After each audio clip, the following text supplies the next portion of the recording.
أشهد أن لا إله إلا الله وأشهد أن محمدا عبده ورسوله কালেমায়ে শাহাদাতের অর্থ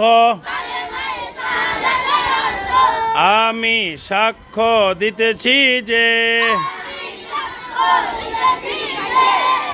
আল্লাহু তাআলা ব্যতীত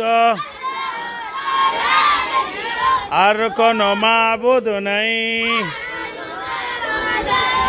আমি আরো সাক্ষ্য দিতেছি যে হযরত মুহাম্মদ মুস্তাফা হযরত মুহাম্মদ মুস্তাফা সাল্লাল্লাহু আলাইহি ওয়াসাল্লাম আল্লাহর বান্দা ও রাসূল।